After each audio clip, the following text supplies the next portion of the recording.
नमस्कार दोस्तों, स्वागत है आप सभी का हमारे चैनल नॉलेज साथी पर। दोस्तों, नॉलेज साथी अपनी एक सीरीज शुरू करने वाला है जिसमें हम बात करेंगे आपके राइट्स के बारे में। एक कॉमन इंसान के क्या राइट्स होते हैं अलग अलग सिचुएशन में, अलग अलग जगहों पर, और किस तरह दोस्तों आप अपने राइट्स का प्रयोग करके अपने ऊपर आई मुसीबतों को या आने वाली परेशानियों को दोस्तों दूर कर सकते हैं। अक्सर दोस्तों हमें देखने को मिलता है कि लोगों को अपने राइट्स के बारे में इतनी जानकारी नहीं होती है, इतनी नॉलेज नहीं होती है, और वो अपने पास होते हुए राइट्स के बावजूद भी दोस्तों उनका फ़ायदा नहीं उठा पाते हैं और अक्सर धोखा खा जाते हैं। तो दोस्तों, इसी बात को ध्यान में रखते हुए नॉलेज साथी ने अपनी एक सीरीज शुरू की है जिसमें हम आपके साथ साझा करेंगे दोस्तों एक कॉमन इंसान के अधिकारों के बारे में, जिससे कि दोस्तों आप अलग अलग जगहों पर, अलग अलग सर्कमस्टांसेस, अलग अलग सिचुएशन में किसी भी तरीके का धोखा ना खाएं, आपको कोई चीट ना कर पाए। अगर आपसे कोई किसी भी तरीके की बदतमीजी करता है या आपको किसी तरीके से चीट करने की कोशिश करता है, तो दोस्तों आप अपने अधिकारों को समझकर उनका प्रयोग कर सकें और दोस्तों किसी भी सिचुएशन से डील कर सकें जिनको लॉ भी मानता है, यानी कि जिनको कानून भी मानता है। तो ऐसे ही दोस्तों कुछ अधिकारों की हम बात करेंगे हमारी इस सीरीज़ में, जिसका नाम है नो योर राइट्स। तो दोस्तों, आज इस सीरीज़ की पहली वीडियो हम आपके लिए लेकर आए हैं जिसमें हम बात करेंगे क्या अधिकार होते हैं आपके एक हॉस्पिटल में एक पेशेंट के तौर पर। यानी कि अगर आप हॉस्पिटल में जाते हैं, आपके परिवार का कोई सदस्य हॉस्पिटल में है, तो आपके क्या क्या अधिकार होते हैं एक पेशेंट के तौर पर, जिसको NABH ने दिया है या जिसको गवर्नमेंट या रेगुलेटरी बॉडीज़ ने दे रखा है। क्योंकि दोस्तों हमें इन अधिकारों के बारे में जानकारी नहीं होती है, हमें पता नहीं होता है, तो हम इन अधिकारों का लाभ नहीं उठा पाते हैं और अक्सर हम वो भी चीज़ें कर देते हैं जो कि दोस्तों हमें नहीं करनी चाहिए। क्योंकि कहीं ना कहीं हमें लगता है कि हॉस्पिटल हमसे कह रहा है, डॉक्टर हमसे कह रहे हैं, सोसाइटी हमसे कह रही है, या कोई ऊंचे पोस्ट पर बैठा हुआ या हाई लेवल पर बैठा हुआ कोई पर्सन हमसे कह रहा है, कोई अथॉरिटी हमसे कह रही है, तो हमें उस चीज़ को करना चाहिए क्योंकि उनसे ऊपर तो कोई नहीं है। लेकिन ऐसा नहीं है दोस्तों, हर चीज़ के लिए आपको अधिकार दिए गए हैं संविधान के अंदर। बस ज़रूरत है आपको उन अधिकारों के प्रति अवेयर होने की, जागरूक होने की। तो दोस्तों, आज की हमारी जो वीडियो रहने वाली है वो रहने वाली है your rights in a hospital. यानी कि हॉस्पिटल में जब आप होते हो या आपका कोई पेशेंट होता है, आपके परिवार का कोई सदस्य होता है, तो आपके क्या राइट्स होते हैं और आप उन राइट्स का कैसे उपयोग कर सकते हैं। तो दोस्तों, पहली बार अगर आप हमारे चैनल पर आए हैं, वीडियो को देख रहे हैं, तो चैनल को सब्सक्राइब ज़रूर करिए, क्योंकि ऐसी और भी वीडियोस दोस्तों हम आपके लिए लाने वाले हैं सिर्फ और सिर्फ हमारे चैनल नॉलेज साथी के ऊपर। तो दोस्तों, देर ना करते हुए शुरू करते हैं आज के हमारे इस वीडियो को और जानते हैं क्या होते हैं कॉमन इंसान के राइट एक अस्पताल में। अब दोस्तों, अगर हम एक पेशेंट के राइट्स की बात करें तो देखिए, हॉस्पिटल और हॉस्पिटल में जो स्टाफ होता है उनको पेशेंट के राइट्स के बारे में पूरी जानकारी होती है। बस ज़रूरी होता है कि पेशेंट को उन राइट्स के बारे में बताना। लेकिन क्योंकि दोस्तों जिन अस्पतालों में हम जाते हैं वहाँ पर पेशेंट को उस तरह से एजुकेट नहीं किया जाता है उसके अधिकारों के प्रति, जिसके चलते पेशेंट उस सब का लाभ नहीं ले पाते हैं, या पेशेंट का परिवार जो है, उनके सदस्य हैं, वो उन राइट्स का, उन अधिकारों का लाभ नहीं ले पाते हैं। तो अगर आप किसी भी हॉस्पिटल में जाते हैं, आपको नहीं पता है अपने राइट्स के बारे में, तो आप स्टाफ से ये डिमांड कर सकते हैं कि मेरे राइट्स क्या क्या हैं। आप उनसे पूछ सकते हैं कि आपके राइट्स क्या क्या हैं। क्योंकि दोस्तों, रेगुलेटरी बॉडीज़ की बात करें या उन बॉडीज़ की बात करें जिन्होंने इन राइट्स को बनाया है दोस्तों, वो साफ तौर पर ये कहते हैं कि एजुकेशन जो देना है राइट्स के ऊपर दोस्तों, वो हॉस्पिटल स्टाफ को ही देना है। यानी कि एक पेशेंट जो आता है, हॉस्पिटल में एडमिट होता है, तो उसे एजुकेट करना उसके अधिकारों के प्रति, उसके राइट्स के प्रति, ये हॉस्पिटल स्टाफ की रिस्पॉन्सिबिलिटी होती है। ऐसे में एक पेशेंट के तौर पर दोस्तों आप उनसे कह सकते हैं कि मेरे राइट्स किस जगह पर क्या हैं और मैं उनका प्रयोग कैसे कर सकता हूं। पेशेंट राइट के ऊपर दोस्तों जो NABH और अदर रेगुलेटरी बॉडीज़ ने दोस्तों जो गाइडलाइंस दी हैं उसमें साफ तौर पर यह बताया गया है कि जब भी कोई पेशेंट हॉस्पिटल में एडमिट होगा तो उसको उसके अधिकारों के बारे में बताया जाएगा और किस तरह से उसे अपने अधिकारों का प्रयोग करना है। तो अगर एडमिशन के टाइम पर दोस्तों आपको किसी भी तरीके के राइट्स के बारे में नहीं बताया जाता है, तो आप उनसे उसी समय अपने राइट्स के बारे में जानकारी ले सकते हैं और पूछ सकते हैं। इसके अलावा दोस्तों, जो भी बीमारी के लिए आप एडमिट हो रहे हैं या आपके कोई जानने वाले एडमिट हो रहे हैं, तो आप हॉस्पिटल से पूछ सकते हैं कि ये बीमारी क्या है, क्या आउटकम आपको देखने को मिल सकता है और कितने समय में दोस्तों आप इस बीमारी से रिकवर हो सकते हैं। ये सारी इन्फॉर्मेशन दोस्तों आप अपने हॉस्पिटल स्टाफ से ले सकते हैं। इसके अलावा दोस्तों जिस बीमारी के लिए आप हॉस्पिटल में एडमिट हो रहे हैं उस बीमारी में कितना खर्चा आ सकता है, क्या क्या फैसिलिटी आपको देखने को मिल सकती हैं, क्या क्या रिसोर्सेज वहाँ पर रहेंगे, ये सारी इन्फॉर्मेशन भी दोस्तों आप ले सकते हैं एक पेशेंट के तौर पर अपने राइट्स को यूज़ करते हुए या एक परिवार के तौर पर उन राइट्स का प्रयोग करते हुए। इसके अलावा दोस्तों सभी पेशेंट या उनके परिवार को ये अधिकार होता है कि वो अपनी खुद की लैंग्वेज में, यानी कि जो भी लैंग्वेज वो बोलते हैं अपनी लोकल लैंग्वेज में दोस्तों वो सारी इन्फॉर्मेशन ले सकते हैं, ट्रीटमेंट से जुड़ी, पेशेंट की केयर से जुड़ी, या दोस्तों जो भी इन्फॉर्मेशन होता है जो आपको लगता है रिक्वायर्ड है और आपको पता होनी चाहिए, तो वो सारी इन्फॉर्मेशन दोस्तों आप अपनी लोकल लैंग्वेज में हॉस्पिटल से ले सकते हैं। और हॉस्पिटल को दोस्तों उस इन्फॉर्मेशन को आपके साथ शेयर करना ही होता है, क्योंकि ये आपका राइट होता है और रेगुलेटरी बॉडी भी दोस्तों ऐसा अलाउ करती है एक पेशेंट को।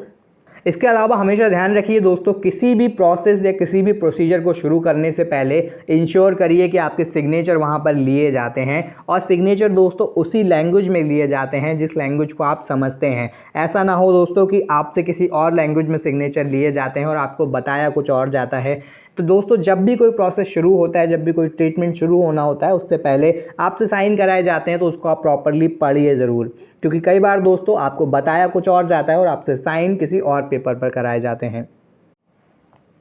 तो दोस्तों अभी तक तो हमने जाना है कि आपको एक पेशेंट या पेशेंट के परिवार के तौर पर या पेशेंट से जुड़े सदस्यों के तौर पर क्या करना चाहिए। अब दोस्तों हम आपको बताने जा रहे हैं कि एक हॉस्पिटल पेशेंट को एजुकेट करने के लिए क्या करता है, और आपको दोस्तों एक पेशेंट या उनके परिवार के तौर पर इन बातों को इंश्योर करना है कि हॉस्पिटल ये सभी चीज़ें आपको प्रोवाइड कर रहा है। तो दोस्तों जो जो चीज़ें बताई गई हैं एक हॉस्पिटल को पेशेंट को बताने के लिए या एजुकेट करने के लिए पेशेंट के अधिकारों के बारे में, वो सारी इन्फॉर्मेशन दोस्तों अब हम आपको देने जा रहे हैं। तो दोस्तों सबसे पहली चीज़ जो होती है वो होती है कि किसी भी हॉस्पिटल को पेशेंट के जो भी राइट और रिस्पॉन्सिबिलिटी होते हैं दोस्तों उन सभी को कम से कम 2 लैंग्वेजेस में बताना ज़रूरी होता है। यानी कि मान लीजिए एक लैंग्वेज अगर इंग्लिश है वहाँ का, तो दूसरा लैंग्वेज वो होना चाहिए जो आप समझ पाते हैं, जो आप बोल पाते हैं। तो उस लैंग्वेज में दोस्तों आपके जो भी राइट्स हैं एक पेशेंट के तौर पर वो वहाँ पर डिस्प्ले होने चाहिए। अब डिस्प्ले कैसे हो सकते हैं दोस्तों, तो डिस्प्ले हो सकते हैं पैम्पलेट के तौर पर,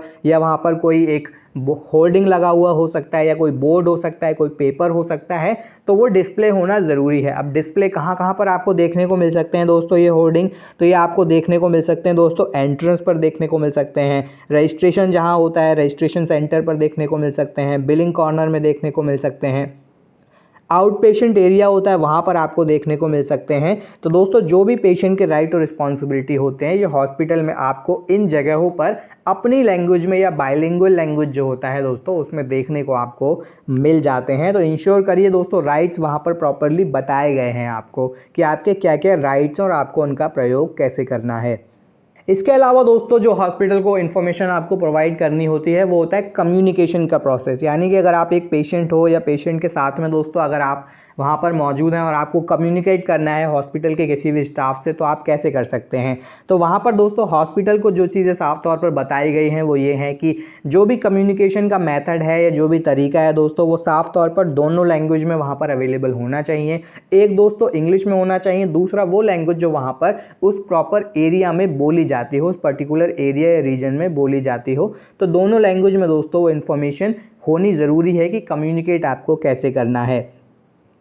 या फिर अगर आप कुछ काउंसलिंग चाहते हैं वहाँ पर हॉस्पिटल के स्टाफ से, डॉक्टर से, या कुछ क्वायरी आपकी है तो वहाँ पर वो कम्युनिकेशन का मेथड क्लियरली मेंशन होना चाहिए हॉस्पिटल में। दोस्तों सभी हॉस्पिटल में पेशेंट्स को राइट होते हैं कि वो अपने स्पिरिचुअल पर्पसेस या अपने रिलीजियस पर्पसेस को या प्रैक्टिसेस को कर सकें और किसी भी तरीके की वहाँ पर रोकथाम ना हो या किसी भी तरीके का इंटरप्शन ना हो। अगर आपको दोस्तों किसी भी स्पिरिचुअल या रिलीजियस प्रैक्टिस करने से वहाँ पर रोका जाता है हॉस्पिटल में, तो आप डायरेक्टली इसकी कंप्लेंट कर सकते हैं हॉस्पिटल एडमिनिस्ट्रेशन से, या फिर दोस्तों वहाँ पर आप शिकायत दर्ज कर सकते हैं। क्योंकि दोस्तों साफ तौर पर हॉस्पिटल को ये बताया गया है कि आप किसी को भी किसी भी तरीके की स्पिरिचुअल या रिलीजियस प्रैक्टिस करने से ना रोकें, चाहे वो खाने को लेकर हो, वो चलने फिरने को लेकर हो, उठने बैठने को लेकर हो, या वो किसी भी तरीके का दोस्तों आपके रिलीजन स्पिरिचुअलिटी से संबंधित हो। कुछ और राइट्स की बात करें दोस्तों तो एक हॉस्पिटल बाउंड होता है कि वो पेशेंट की किसी भी तरीके की पर्सनल डिटेल को किसी के साथ भी शेयर ना करे, और जब भी दोस्तों एक पेशेंट को एक्सपोज किया जाता है ट्रीटमेंट से पहले, तो वहाँ पर दोस्तों आपसे सिग्नेचर लिए जाते हैं कॉन्सेंट फॉर्म के ऊपर कि किसी भी तरीके की इन्फॉर्मेशन या पेशेंट या उनके परिवार की डिग्निटी जो है दोस्तों उसको मेंटेन किया जाएगा, उसको किसी भी तरीके से डिस्क्लोज नहीं किया जाएगा। इन केस दोस्तों पेशेंट से संबंधित कोई भी इन्फॉर्मेशन रिवील की जाती है तो आप दोस्तों इस बात की कंप्लेंट डायरेक्टली कर सकते हैं हॉस्पिटल एडमिनिस्ट्रेशन से, या फिर दोस्तों बाहर भी आप इसकी कंप्लेंट कर सकते हैं। इसके अलावा दोस्तों अगर आपको किसी भी तरीके का अब्यूज़ देखने को मिलता है या नेग्लिजेंस आपको देखने को मिलता है तो वहाँ पर भी दोस्तों आप अपने अधिकारों की मांग कर सकते हैं। नेग्लिजेंस या असॉल्ट दोस्तों किस तरीके का आपको देखने को मिल सकता है, तो जैसे कि दोस्तों मान लीजिए बार बार यहाँ पर आपको गिराया जा रहा है या वहाँ पर असॉल्ट आप पर किया जा रहा है, बार बार इंटरनल एग्जामिनेशन के लिए बुलाया जा रहा है, यानी कि एक बार आपका एग्जामिनेशन हो गया, 2 बार हो गया, लेकिन बार बार एग्जामिनेशन के लिए अगर बुलाया जा रहा है तो वहाँ पर दोस्तों आप इसका कंप्लेंट कर सकते हैं। मैन हैंडलिंग दोस्तों हो रही हो, इसके अलावा कुछ स्पेशल प्रिकॉशन लिए जा रहे हो जैसे वल्नरेबल पेशेंट के लिए, एल्डरली लोग हों, न्यू नेटल्स हों दोस्तों, या कुछ ऐसे पेशेंट हो जो कि चैलेंज्ड हो मेंटली या फिजिकली और उनके ऊपर ध्यान ना दिया जा रहा हो दोस्तों, तो वहाँ पर भी आप अपने राइट्स की मांग कर सकते हैं, अपने अधिकारों की मांग कर सकते हैं कि देखिए यहाँ पर केयर नहीं दिया जा रहा है, ध्यान नहीं दिया जा रहा है, या फिर अननेसेसरी यहाँ पर दोस्तों बार बार आपको परेशान किया जा रहा है। तो दोस्तों ये भी आपके अधिकार होते हैं जिनकी आप मांग कर सकते हैं एक हॉस्पिटल में। इसके अलावा दोस्तों जो सबसे आम जो एक राइट होता है एक पेशेंट या उनके परिवार को, वो होता है रिफ्यूजल ऑफ पेशेंट, यानी कि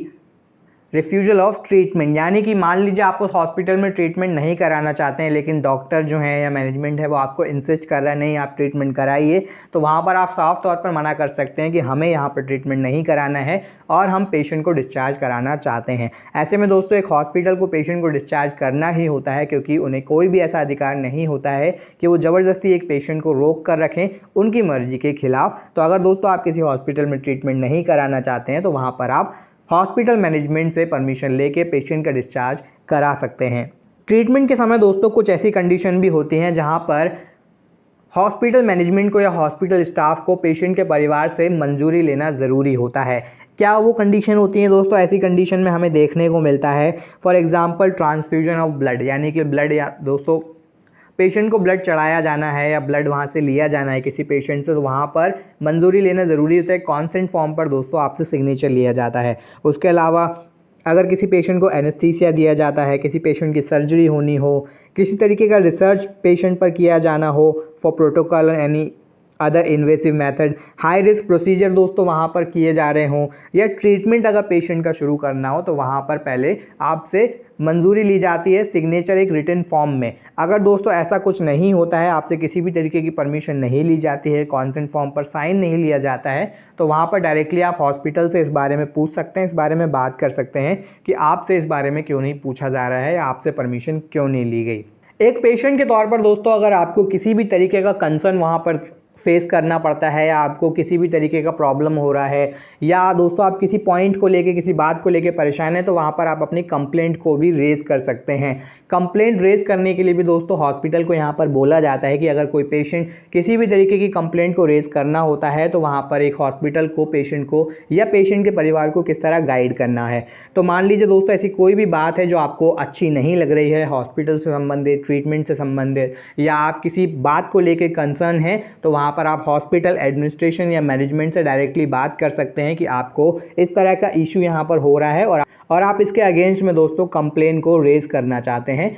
तो इस बारे में भी दोस्तों आप बात कर सकते हैं, क्योंकि यहाँ प्रॉपरली साफ तौर पर हॉस्पिटल को ये गाइडलाइन दिया गया होता है कि आपको हर तरह से पेशेंट और पेशेंट के परिवार को गाइड करना है अगर उन्हें किसी भी तरीके का प्रॉब्लम हो रहा हो। इसके अलावा दोस्तों पेशेंट अगर किसी तरीके की सर्जरी ले रहा है या ट्रीटमेंट ले रहा है तो पेशेंट को दोस्तों ये पूरा अधिकार होता है कि वो एक्सपेक्टेड कॉस्ट के बारे में हॉस्पिटल से इन्फॉर्मेशन ले सके, यानी कि कितना आपका एक एवरेज कॉस्ट वहाँ पर हो सकता है ट्रीटमेंट के दौरान या ट्रीटमेंट के बाद। उसके अलावा दोस्तों एडिशनली आपको किस प्रोसीजर की रिक्वायरमेंट रहेगी, क्या ट्रीटमेंट आपका फॉलोइंग हो सकता है, उसमें क्या कॉस्ट होगा, तो ये सारी इन्फॉर्मेशन दोस्तों आप हॉस्पिटल से ले सकते हैं। अगर दोस्तों आपको लगता है कि कॉस्ट को लेकर जो आपको बताया गया था वैसा नहीं हो रहा है, उससे बहुत ज़्यादा हो रहा है या इतना एक्सपेक्टेड नहीं था जितना आपको शेयर किया गया था, तो इसके रिगार्डिंग भी दोस्तों आप अपने राइट्स का यूज़ कर सकते हैं और हॉस्पिटल से इस बारे में जानकारी ले सकते हैं। इसके अलावा दोस्तों हमारे वो दोस्त जो ट्रीटमेंट ले रहे हैं, तो दोस्तों वो हॉस्पिटल या अपने डॉक्टर से अपने ट्रीटमेंट प्रोग्रेस के बारे में रिपोर्ट ले सकते हैं, अपने केयर प्लान को लेकर दोस्तों रिपोर्ट ले सकते हैं। इसके अलावा दोस्तों ट्रीटमेंट के समय या ट्रीटमेंट के बाद अगर दोस्तों किसी तरीके की मेडिकेशन आपको प्रिस्क्राइब की गई हैं पेशेंट के तौर पर और आपको जानकारी नहीं है उन दवाइयों के बारे में दोस्तों, तो आप एक लिस्ट तैयार करा सकते हैं हॉस्पिटल मैनेजमेंट से या हॉस्पिटल स्टाफ से कि आपको कौन सी दवाई कैसे लेनी है, किस दवाई का यूज़ आपको किस तरह से करना है। क्योंकि दोस्तों दवाइयों को लेकर जानकारी होना बहुत ज़रूरी है, क्योंकि ज़रा सी भी दवाई अगर दोस्तों आप गलत लेते हैं, ऊपर नीचे लेते हैं या कुछ टाइम मिसमैनेज होता है दोस्तों, तो वहाँ पर आपको सीरियस वहाँ पर कॉम्प्लिकेशंस देखने को मिल सकते हैं। इसलिए दोस्तों एक प्रॉपर लिस्ट को आप ज़रूर बनवाइए। जो भी हॉस्पिटल मैनेजमेंट है दोस्तों, उनसे आप इस बात को कहिए कि आपको उन दवाइयों के बारे में सारी इन्फॉर्मेशन दें, वो भी रिटन फॉर्म में, जिससे कि आप दोस्तों उनको सही तरीके से ले सकें और उनको दोस्तों आप मैनेज कर सकें।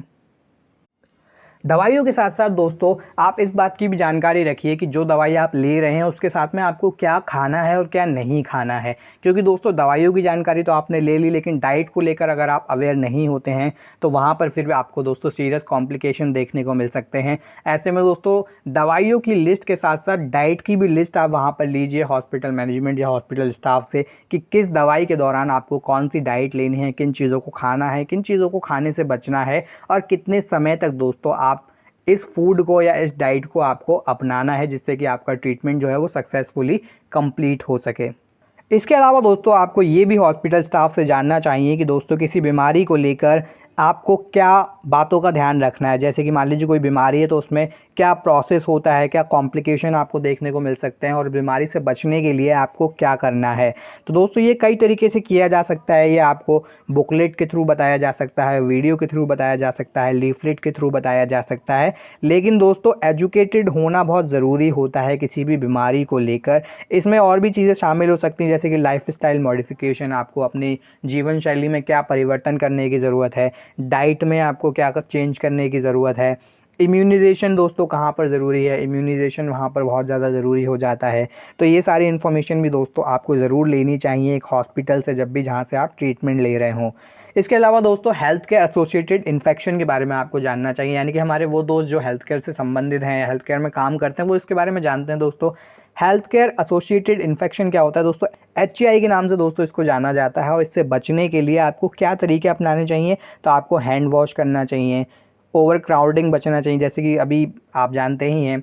कोविड के चलते दोस्तों लोग भीड़ में जाने से बचते हैं, तो भीड़ में जाने से आपको बचना चाहिए। तो इस सब को लेकर भी दोस्तों एक हॉस्पिटल को एजुकेट करना होता है पेशेंट को, तो वो बहुत ज़्यादा ज़रूरी हो जाता है कि एक पेशेंट भी दोस्तों इन बातों के बारे में जाने, सीखे, जिससे कि वो अपने आप को बचा सके कई तरीके के इन्फेक्शन से। अब ट्रीटमेंट के दौरान देखिए बहुत से पेशेंट ऐसे होते हैं जो कि इतनी आसानी से या इतनी ईजिली चीज़ों को नहीं समझ पाते हैं, उन्हें समझने में थोड़ा समय लगता है। ऐसे में दोस्तों एक हॉस्पिटल स्टाफ या हॉस्पिटल मैनेजमेंट की भी रिस्पॉन्सिबिलिटी बनती है कि वो ऐसे पेशेंट को और सिंपल तरीके में चीज़ों को समझाए, जिससे कि वो उन चीज़ों को समझकर इम्प्लीमेंट कर सकें। ज़्यादातर दोस्तों जो अच्छे हॉस्पिटल होते हैं वहाँ पर एक टैरिफ लिस्ट आपको देखने को मिलता है, यानी कि हर चीज़ के लिए दोस्तों एक लिस्ट आपको प्रोवाइड किया जाता है कि अगर आप ये ट्रीटमेंट लेते हैं इसका ये कॉस्ट होता है, अगर आप ये फैसिलिटी लेते हैं इसका ये कॉस्ट होता है, अगर आप इस तरीके से ट्रीटमेंट लेते हैं या कुछ भी फैसिलिटी आप लेते, तो वहाँ पर टैरिफ लिस्ट आपको देखने को मिल जाती है हर चीज़ के लिए। अगर टैरिफ लिस्ट से ज़्यादा आपको किसी भी चीज़ के लिए चार्ज किया जाता है तो आप डायरेक्टली बात करिए वहाँ मैनेजमेंट से, हॉस्पिटल से, कि यहाँ पर एक्स्ट्रा चार्ज क्यों किया गया है, किस बेसिस पर चार्ज किया गया है, और उसके बारे में जानिए, क्योंकि ये भी आपका अधिकार है। देखिए पैसा आप ही को देना है, अगर पैसा आप दे रहे हैं तो आपके पास पूरी रिस्पॉन्सिबिलिटी है कि आप उस पैसे को लेकर इन्फॉर्मेशन लें, एजुकेटेड बने कि ये पैसा किस पर्पज़ से लिया गया है और इसका क्या यूज़ था एक्स्ट्रा चार्ज करने का। इसके अलावा दोस्तों ट्रीटमेंट कॉस्ट के बारे में ऑब्वियसली हम बात कर चुके हैं कि आपको पूरा राइट होता है कि आप ट्रीटमेंट कॉस्ट के बारे में जानें कि एक ट्रीटमेंट के लिए अगर आप जा रहे हैं, एक सर्जरी के लिए जा रहे हैं या किसी प्रोसेस में आप जा रहे हैं, तो वहाँ पर आपका एक्सपेक्टेड कॉस्ट जो है वो कितना हो सकता है, तो उसके बारे में जानना बहुत ही ज़रूरी होता है। तो वो आप ज़रूर बात करें हॉस्पिटल से, उसके बारे में भी दोस्तों आप पहले से क्लियर आइडिया रखें, जिससे कि आपको आगे चलकर किसी तरीके की परेशानी ना हो कॉस्ट से संबंधित। उसके अलावा दोस्तों कि एक और हमारे लास्ट राइट की बात करें आज के वीडियो की दोस्तों, तो वहाँ पर आपको देखना चाहिए कि अगर एक पेशेंट को यानी आपके पेशेंट को या आपके किसी करीबी व्यक्ति को एक वार्ड से दूसरे वार्ड में ले जाया जा रहा है या शिफ्ट किया जा रहा है और वहाँ पर जो चार्ज है आपका वो चेंज हो जाएगा, तो क्या उसके बारे में इन्फॉर्मेशन आपको मिल रही है, वहाँ से नहीं मिल रही है, या आपको बाद में पता चल रहा है कि पहले जो है इस वार्ड का चार्ज हो रहा था, अब बाद में क्योंकि आईसीयू में शिफ्ट कर दिया गया है तो आईसीयू का अलग चार्ज है, तो आपको उसके बारे में पता ही नहीं, तो पहले ही आप इन्फॉर्मेशन इस बारे में भी ले लीजिए कि यहाँ पर अगर आप इनको शिफ्ट कर रहे हैं तो क्या यहाँ पर कोई चार्ज में डिफरेंसेस आएंगे या चार्ज वही रहेगा जो इससे पहले जा रहा था। तो इसके बारे में भी दोस्तों आप इन्फॉर्मेशन ज़रूर लीजिए। तो दोस्तों ऐसे हम कुछ राइट आपके लिए लेकर आए कि एक पेशेंट के तौर पर आपके क्या अधिकार होते हैं हॉस्पिटल में। आशा करते हैं दोस्तों वीडियो पसंद आया होगा, आपको इन्फॉर्मेटिव लगा होगा। अगर आपके मन में कोई भी सवाल है तो दोस्तों कमेंट सेक्शन में कमेंट करके हमें ज़रूर पूछिए। साथ ही दोस्तों देखिए, ये पहला हमारा वीडियो है इस सीरीज़ में, ऐसी ही और भी वीडियोज़ हम लेकर आएंगे और अलग अलग अधिकारों के बारे में आपसे बात करेंगे कि कॉमन इंसान के तौर पर आपके क्या अधिकार होते हैं और किस तरह दोस्तों आप अपने अधिकारों का प्रयोग कर सकते हैं